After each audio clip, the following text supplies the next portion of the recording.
Hello everyone, my name is Pat and today I'm bringing you guys my June wrap up. Now for the month of June, I read a total of 10 books. I did not expect to be reading 10 books. I think my June TBR is like 8 or 9 books, maybe 10, I don't know. Around that.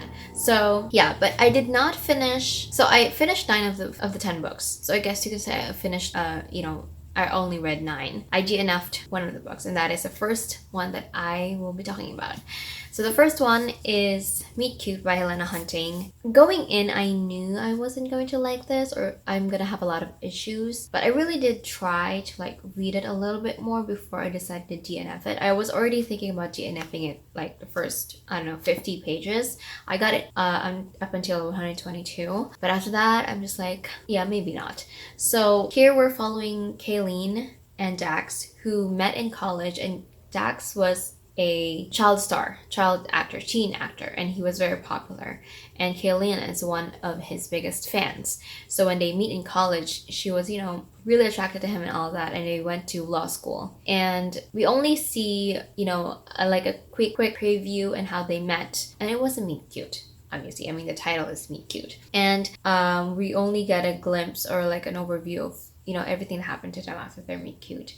They became friends. They had really good banter with each other and all that. But Kayleen says that Dax betrayed her, and that's why she lost her top spot to him in law school. So fast forward, 5 years, they meet again, and Dax actually loses both his parents, and so he was in custody. He was now in custody, in a custody battle with his aunt over his 13-year-old sister. And Kayleen is their lawyer. So, well, not their custody lawyer, but also law person thing. She's responsible for Kayleen's trust fund. So, she's involved in all of that. And there's just a lot of, good attraction. They're attracted to each other. Dax is very attractive.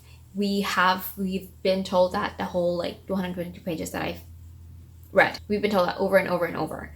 And that Dax, everyone around Dax is so attracted to him, and they drool over him, they get distracted, and they're so because he's so attractive, those. And it's too much for me. And the fact that Dax lost his parents and they were still talking about a lot of very sexual stuff and having that tension, and it's just not appropriate. Dax is grieving. He's supposed to be grieving, and he is, but at the same time he can't keep his cool. There's too much sexual stuff that are unnecessary. And there's also a lot of shaming in Kayleen's part over the people that are drooling over Dax. When in the first place, although she admits that she's also drooling over him, it's she judges these people for doing the same thing that she's doing. There's just a lot of judgment going on, a lot of sexual stuff that are very unnecessary. And it's just too much for me, so I DNF'd it. Great. So the first book that I finished for the month of June is Dreams of Gods and Monsters by Laini Taylor. This is the last book in the Dreams, Daughter of Milk and Bone trilogy, and the whole trilogy is actually very disappointing for me. I remember loving the first book years ago when around the first time it came out. I didn't really got around to reading the second and third book because by the time the second book came out, I already forgot a lot of the things that happened in the first book, and I was waiting for the third book to come out because I like to binge read rather than waiting a year between release of books to read them because I forget stuff. So I finally decided to read them because I'll read the whole series because Katrina over at Little Book Owl did a Daughters of Milk and Bone read along. Although I actually wasn't very active, but I kind of followed, and I'm always a week late to the deadline of when we should have read the books. But I still was. There was a lot of things that I wanted from this book. It's still a really good series, but there's just a lot that I was expecting, and maybe because in my head it was so epic and people were hyping it up that I really had high expectations. And I remember Laini Taylor's writing to be very beautiful, and it still is. Her writing is very, very beautiful. But the whole plot and some of the characters, it feels there's just something missing. And that might just be me because I have really high expectations, but I just expected a little bit more from this series than what I got. Still a really good one, but there was still some things missing, especially in terms of plot. I feel like we didn't really learn a lot about Eretz, where where pretty much Karu is fighting for. We didn't really see much of it or learn much of it. Also their culture, definitely, their culture is very interesting, and from what we've seen, it's very interesting, but it's very war-based, and I feel like I lost that really strong connection to wanting to fight for and believing in these people to get their country and lives back, because I didn't really get to see it that much. Although, I'm still rooting for them, obviously, but like, I don't have that like full pure connection. So because we were missing a little, because I find that we were missing a lot of the history, the backstory, the cultures, and just their beliefs and all that. So yeah, I mean, this is still a really good book. I think I rate this a 4.5 stars. Still a really good story. There's just some things that are missing. The next book that I read, I actually don't have because I had to return it, is Again But Better by Christina Riccio. I've heard some mixed things about this, so I was very hesitant coming into the book, and I get where it's coming from. I want to say the first half, or like maybe up to 3/4 of the book, I really enjoyed. It resonated a lot with the character Shane, the main character, because she's very similar to me before, and how I was before, and seeing her develop and grow was very interesting and very it's very nostalgic to me, because again, I saw a lot of myself in her when I was younger. So I liked Shane. I don't love her. I liked her. The main guy I didn't really like. There's just a lot of like ambiguity with him. He has a girlfriend and he doesn't tell anyone. I mean, it's not his like job to tell it, but he acts like he doesn't have a girlfriend. He's very flirty. There's a difference between being friendly and being flirty, and he was definitely being flirty with Shane. So definitely Shane and all their other friends got the wrong idea that he likes Shane, and that's where everything starts. And so I really wanted to like this book. I mean, I liked it.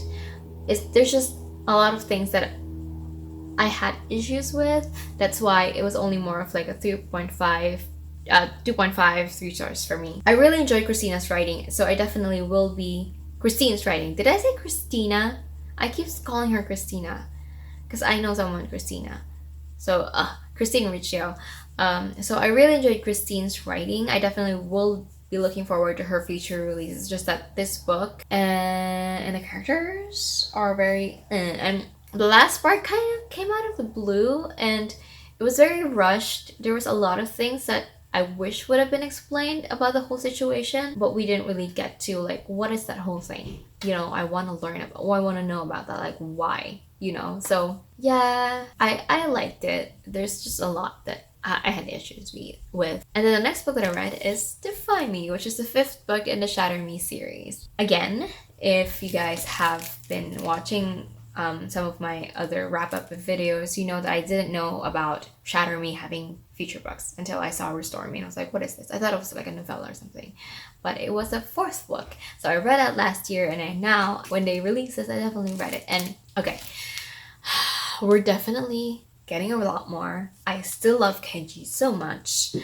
The header's writing is the same as always. It's really this is one of the books that I devoured this month. Like, I read it in like 2 days, and I rarely read that fast anymore. It's just like I'm going through it, like, I'm even like trying not to read it at some points during those 2 days because I didn't want it to end. Because I'm gonna have to wait only a few more months before the next book comes out. But anyway, from where we are now, obviously I can't really say anything if you guys haven't read a Shatter Me series, or the latest book. Up until the latest book, I can't really say anything, but the world definitely expanded, and we're definitely getting a lot more understanding of the whole world itself, because in the first 3 books we were definitely told that it's a dystopian, but we were very much focused in the US. So we heard about other countries, but we only really learned about and knew about the US. And obviously there's a lot of other countries, and this definitely the next 3 books definitely got into that, and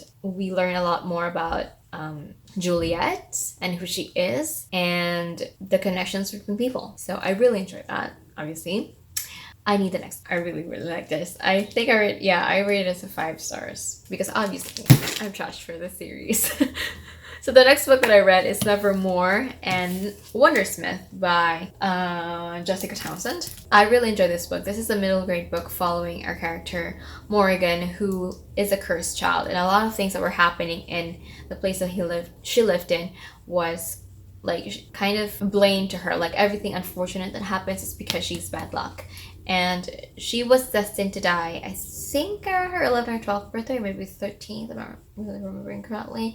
But they have this thing where a patron chooses you during that age where you're moving to and where you're going to be studying under their wings, and they're going to be sponsoring you and teaching you about this stuff that, you know, especially if you're very good at a certain something. It's like you're being an apprentice or something like that. So no one really expected someone to be a patron of hers, but there were like 5, I think, or 4 offers, which is unheard of. And then she is whisked away to this world called Nevermore, where there's a lot of magic and there's, you know, mystery-ish in terms of like how the world came to be and how the world was before. And we're learning about Morrigan and her abilities and why she was whisked into this Nevermore world and the whole thing surrounding her curse. So I really enjoyed these 2 books. I think I rated both 5 stars. Let me check. Yeah, I rated the first book 5 stars, and the second, I rated both of them 4.5 stars. I really, really enjoyed them. But I think the 0.5 stars is because of me, because obviously I'm an adult reading a middle grade book, so there's a lot of things that I want to be a lot more in-depth in this book I didn't really get, but in a way I also understand it. But there are some middle grade books that really does a good job of making it very much enjoyable and complete for adult readers or older readers reading a middle grade book. And for this one, it's just a little bit lacking in that, but for the most part, I still really enjoy this book, and I will definitely be reading the last book. I really enjoyed the world and the characters, their connections, and just really, really enjoyed this series so far. Definitely will be reading the next one. Why do we talk like that?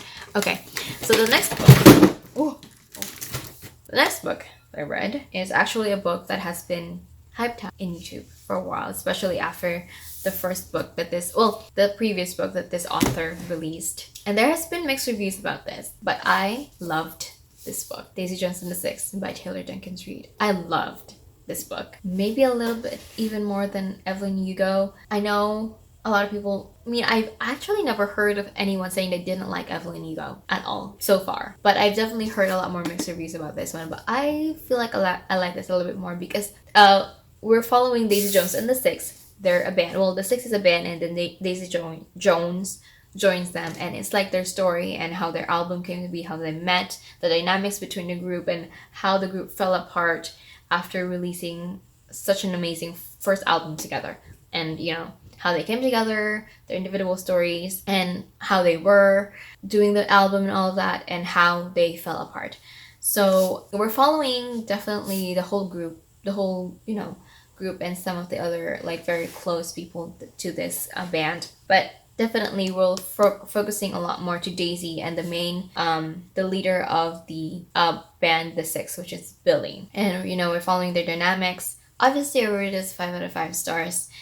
And I was planning on reading this in audiobook form. The audiobook is still, I don't think I'm still like able to borrow the audiobook form, but I read this really, really fast. I think I read it in one day, I think, because it's also short, but at the same time, because it's told in an interview format, you don't really get a lot of narrative. And it's just a really quick read because it's like people are just having conversations with you. So I definitely want to listen to the audiobook sometime, maybe next one or in the next few months, because I heard it's really good and a lot of people prefer the audiobook over the physical book, and it's a full cast and all of that. So yeah, as with Evelyn Hugo, Taylor Jenkins Reid was able to really make these characters feel alive and real. There's a lot of complexities. These characters are not 100% likable. There's a lot of gray areas with their personalities and their decisions, and it just makes it a lot more real and raw and pure for me. So it's really refreshing, and I really enjoy that. It's not, it's not a happy ending per se, but also not a bad ending per se. It's just life, and I really, really like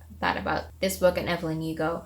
And I think it's also because I enjoy music a lot more that I might have enjoyed this a little bit more than Evelyn Hugo, because I'm more of a music person than a than a movie person. I still love movies, obviously, but for me, seeing like their songwriting process and how they make songs, even just a glimpse of it was like so interesting to me, and I really, really, really enjoyed it, obviously. So 5 out of 5 stars, Daisy Jones and the Six. The next book that I read is also another really, really, really good book for me. Another 5 out of 5 stars, Little Fires Everywhere by Celeste Ng.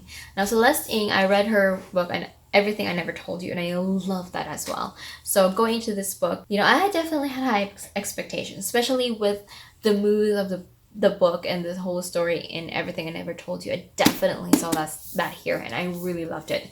Those are two different stories still, but like that mood, that nostalgic feel, that just the mood. I can't put into words. Okay, but I really enjoy this. Here we're following Mia and Pearl, who moves into this really elite or prestige progressive suburb of Cleveland, Shaker Heights, where people are in the top, I think 90%, I want to say, in terms of like salary and all that. So they're rich, and there's a lot of expectation between families.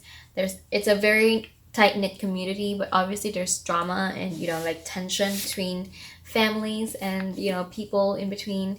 So we're following how Mia and Pearl kind of changes the dynamic between this group of people who are very closed off, but also very close to each other. Mia and Pearl are not obviously very rich. They rented a house that is owned by the Richardsons, and they kind of again shake up the whole dynamics of especially the Richardson family. And the Richardson, Mia, the mother, soon becomes like a caretaker of their house, and that helps them pay the bills for their house and all that. And then Pearl becomes very close to the siblings or the children of the Richardsons. So there's 4 of them, and they got into this custody battle between a mother who had to give up her daughter, a Chinese mother who had to give up her daughter, and one of the families that lives in Shaker Heights was in the process of adopting this Chinese